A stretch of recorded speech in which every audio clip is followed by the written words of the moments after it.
anywhere. You have to sit down and welcome. My name is Obeng Darko. Welcome. Today I want to share with you the entrepreneurship journey. A lot of people think of starting business. Sometimes it's out of necessity. Sometimes maybe they just happen to have been told from the workplace that go home and they don't know what to do. Sometimes it's out of retirement. But whatever it is, there are things that you have to know, and there are things that you have to get clear in your head when you think of starting a business. There is this person that I used to work with, Kwaku. Kwaku did not go to school. He's been a taxi driver almost all his life.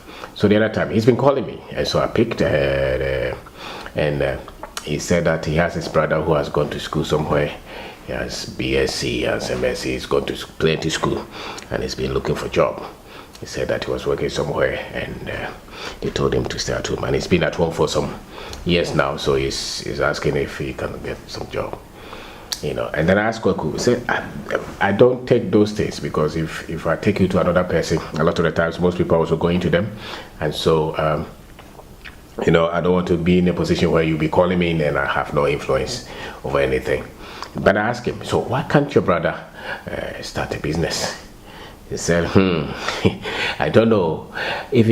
Myself and my senior brother, we have a pineapple farm that we've been doing for the last 2 years or so, and they have some harvest. And I asked him, so why does your brother who has gone to school, the other brother who has gone to school, need a job then?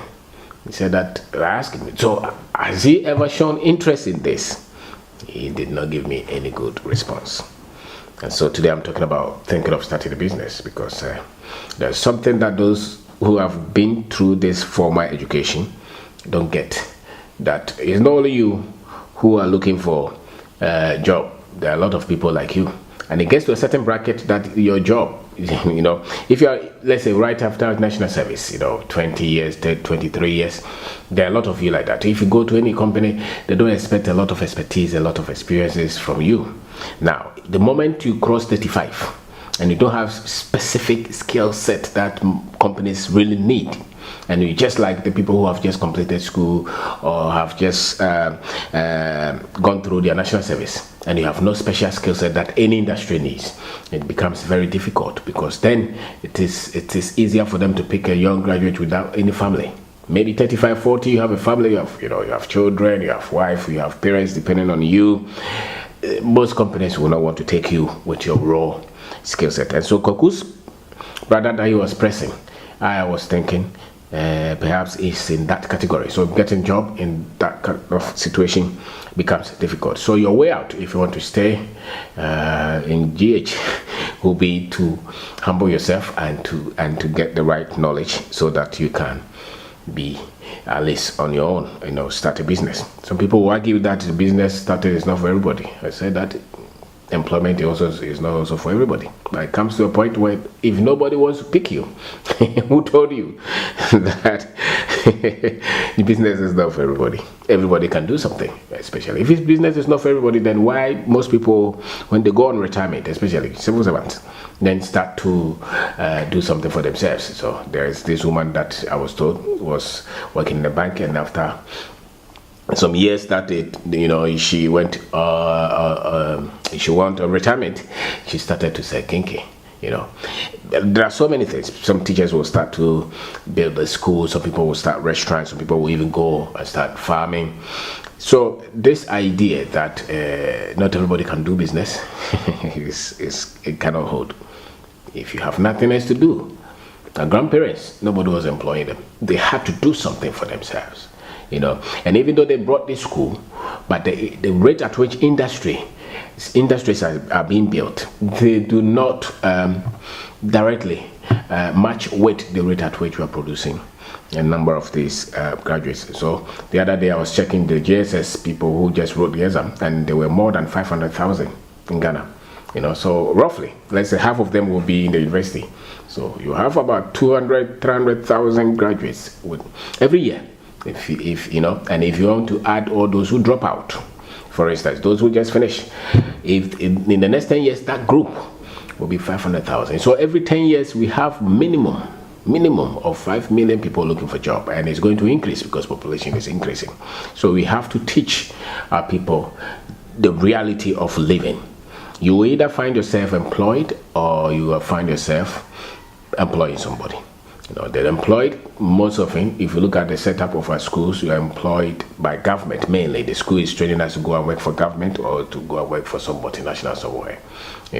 Or if you're unemployed, if you're an employer, you either build something to employ yourself, or you build something that can employ more people other than yourself. Majority of the things that we respect, the people who have gone to school respect, is that you get big government position or some big multinational work. They give you car, they give you house. Your mother will be very happy, your father will be very proud of you, your brothers will sing hallelujah to you. You just finished school and you got that kind of thing, big portfolio, you'll be on TV, you are sitting with government officials. Very few people will be in that category in the first 2 years or so of completing school. If you take the other part, which I took, it's not very palatable.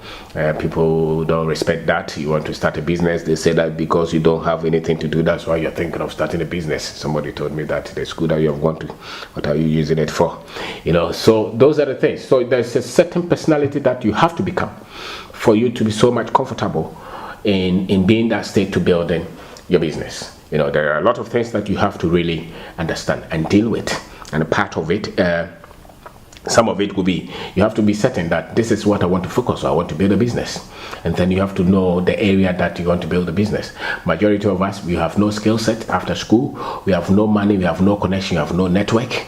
It's just vim that we want to use to build something. So the journey is going to be very difficult. It's going to be very tough. It's not safe time. It's not the devil. It's not demonic. It's not any curse from your family. It's just the reality of living and you trying to pick an idea and making it become a reality. So you have to tell yourself, I'm going to build business. I'm not going anywhere. I'm not going to look for a job. I want to build business. And that is what we told ourselves. And we didn't even know what we were telling ourselves, because then the journey will take so much time. So if you're able to do this, maybe with technology and some other things, and even sometimes depending on the kind of industry you go into, sometimes some people can do well, be able to build something under 5 years. But majority of us, even 10 years, we still don't have a grip of what we are building. So being focused is key to you being able to hold on onto this journey. The other thing is you being very much clear, because there's so much superstition, there's so much religious teachings, there's so much we've been bamboozled, and we've been some people have bulldozed us into submission and into all kind of interpretation. So some ideas come to you. If you're a typical Christian, you're waiting for God to give you green light, the Holy Spirit to tell you which way to go, and all kind of teachings. When you meet mistakes and difficulties, somebody will tell you that, come, let's go to this forest and pray for 30 days so that all the difficulties that your business is going through, you will be subdued. All those things, the moment you submit to these things, your journey will be so much painful, because then you are deviating from the realities. Business, a lot of the times, not all, but a lot of the times, majority of the times, is about realities, about facts, it's about data, it's about reasoning, it's about logic, sometimes about creative thinking, sometimes it's even about instincts, but mainly you are looking at facts and making right decisions. Hardcore skill set that you need. So the moment you bring a lot of religion into it, and you spend a lot of time following religious activities. I remember one of my friends who traveled to another country and go and look for some anointing water or oil somewhere and spray it in his business because he was going through a lot of difficulties. For me, those things are a waste of time. You just have to study the business and become better and know what you don't have and what you have, where you're lacking and where you have strength. The moment you're able to think through this and then know that there's nothing evil, there's nothing somewhere that somebody is trying to pull, that's why you're suffering. It's just the economy, where you operate, the skill set, your network, all these things. When you start, you're building them. And so the moment you're able to tell yourself, there's nothing wrong with me, the difficulties, there are things that I have to know for me to get to a stage where the business can work. So you tell yourself, I'm focusing on this. I'm not going to look for a job. I'm not traveling. Sometimes they will bring school. You have first degree, you don't know what to do with it, and you're looking for another second degree. All kind of things. Africans are very, we are not focused. So all kind of things. When you make one decision, there are a lot of physical things around it. And so these things make business journey very, very much difficult, and that's why most of us don't succeed that quickly. The other thing that you need to work on will be your ability to make the right financial decisions, and this will be contingent on you having the right financial information, the right financial data. And because most of us will come from background where your parents or your family did not make that much money, a lot of the information that you are bringing, even in your personal life, you've not been able to be, you've not been able to have the right financial data and to be able to build the right financial skills and discipline, even to handle your own personal finances well. And then you are building a business, and use the same person showing up in the business. So you're going to make a lot of wrong decisions with money, where you don't have to make payment, where you don't have to trust people, where you don't have to even buy that thing. You'll be making all these errors. And one of the things that will easily put you into trouble is wrong financial decisions and choices. And so these things, the moment you start to get them to a certain level that they work, then you start to see success in your business. The other thing will be the team that you roll with, the people around you, the network, the kind of people you flow with. It's going to decide whether you're going to be successful or your success is going to delay. The people, the quality of people you move with, you have to be certain. Even if you're forming partnership with somebody, you must understand how they think, the level of their courage, the level of their resistance to pain, the level of discomfort, controversies, the compassion that they have, their flexibility. Are they able to trust people? Are they able to, be frank? Are they able to talk out of their heart that which they are deeply thinking of? These things will help. Do they even have the right skill set to complement you, for you to have the business work? That state is also critical. The people, the employees, the friends, even the companies that you keep. If you're building business and all your friends are working in these companies, they have cars, and you don't have anything, you're still living in your brother's room or your mother's room, and all your friends are married with children, nice cars, nice estate, you will give up. So you need somebody who is also on the same kind of journey with you, and you'll be sharing stories, you'll be sharing the journeys together, I think, and sometimes even grown up. But one thing I also use is people who have ethics, strong ethics, truthful, honest, people with high integrity.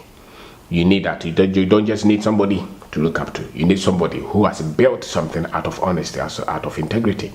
Listen, anybody at all can build business. A lot of our people say that they are contractors, and they depend on this government contract. A lot of our so-called big men depend on government, and we all know, dealing with government, the things that are involved. So sometimes when you're looking for somebody to look up to, and the person has compromised almost everything for money and status in society, for me, it's very difficult for me to look up to such people. Because then the substance of that which they teach is not a reflection of their capacity and their experience, and even the things that they're made of. They don't reflect that, because they can give you 100 million contract, and really you just need 1 million to execute that contract. So more or less it's just it's just free money.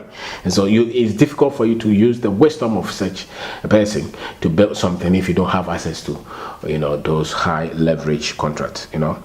And you have to have your ethics right, you have to have your beliefs right, you have to have your values right, because it's going to be a long journey. And your ability to put up with mistakes, I'll talk about that. You're going to make a lot of them.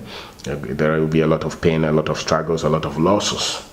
So my name is Obeng Darko. Today I'm talking about on the journey of building a business. So because most often people will talk to you, ask you questions, and they asking, everybody you meet will tell you that I'm interested in building a business, and the private sector is good.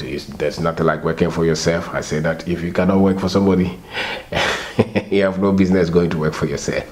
If you are too lazy, don't try to start anything, because if you work 1 hour as an employee, you would need to work about 100 hours or 1,000 for yourself.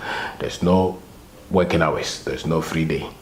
If there's a problem, you can't sleep. Because everything, if you don't move, especially at the beginning, if you don't move, nothing moves. You have to do everything. You have to be everything. And that kind of person, you must have a lot of things taught rightly in your head. You must have a lot of things understood well. You must be somebody who is very much confident in yourself and very strong in yourself. You must have some level of courage, and you should be ready to take a risk, what they call risk. I said that who is on the ground has no need to fear, because it's on the ground. The lowest you can go is on the ground anyway. So, so the ability to take risk and embrace, and to be controversial, and to be laughed at, and to be ridiculed, and to work with little that comes to you, being so much resourceful. Those are the things that you must learn.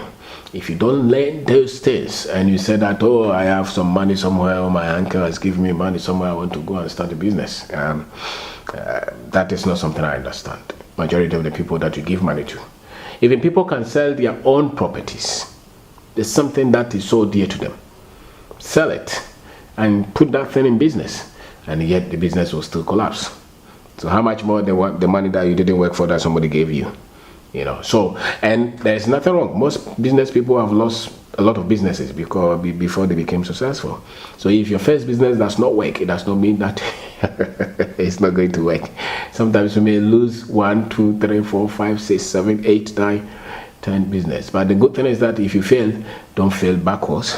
You have to fail forward. You have to keep pushing. You have to keep on going, because in every one of them, you are some debt is being taken out of you. You are still being refined. You're still becoming better. You're honing your skill, your tools, and that's what entrepreneurship is about. So Koku, that I was talking about, his brother, I told him that, listen, if somebody promises you to give you a job, I'm not going to be that person. And in our place, we also don't have a place for you anyway. So you better go and think of what you can do for yourself. Don't be so much intellectual, and so be so much intelligent that you want to analyze everything on paper. A lot of our people are like that. They want to analyze, especially those who have gone to school. They want to analyze everything on paper. They want to make sure that they will not fail on paper. So they have perfect business plan. They have perfect business on paper, but the reality is that when you hit the ground, the paper is somewhere, and what you are really building on the ground is somewhere. It's like building a house. In the architects and all those guys will come up with some kind of drawing. They guide you, but you're really not going through every stage and every process as perfectly put on paper. You're not going to go through that. There are a lot of things that you would have to improvise as the data comes, as the live data from the ground comes to you. So you have to have these kind of things to guide you. And you can't wait. You've been at home for 5 years, nobody is helping you, and sometimes you may not even be thinking of building a business. Maybe it's anything that you're building. Maybe you're building some real estate, maybe you're investing in real estate or something. These are all the same thing. It's the same kind of thing. You have to really be clear, because when you meet difficulties and you're looking for some malam, you're looking for some prophet, you're looking for some preacher somewhere to pray and all the problems will go away, you are not ready for business. If you think that you can't lose any money and nobody can teach you and lie and cheat you and lie to you, you are not ready for business. If you think that everybody around you is going to be with you forever, you are naive. If you think that all your friends and family will clap for you, you are naive. If you think that everything is going to stay perfect, you are naive. So one of the things that you would have to do is to design something that really makes you committed to becoming better every day, which means you're going to continue to grow and learn and study and feed on knowledge, because the more you grow as a person, the better the results that you get, and so you cannot get stuck with the old understanding of things. You have to continuously challenge yourself and challenge your mind. I think that we are producing a whole generation. We are preparing a whole generation for something that does not exist. We are telling them, become a doctor, become a lawyer, become this, wait for good employment and good pay. Much of it, I think that you have to add something. So you can become an engineer, a doctor, and then you go and start something if you so desire to work in that field by yourself. Create something that can employ you. You still be a doctor and own your own clinic and own your own hospital. Find a way to do that. than saying that I've completed this in medical something in 5 years, government has not given me a place. I've completed this nursing something, and 10 years, government has not given me a place. So I'm there. No, we are saying that you have to get a skill set to build something for yourself if nobody else is giving you anything to do. You know, if anybody else is not giving you anything to do, if government is not remembering you, you have to remember yourself. You know. So my name is Obeng Darko. I want to say thank you very much for taking your time to watch us. Thank you.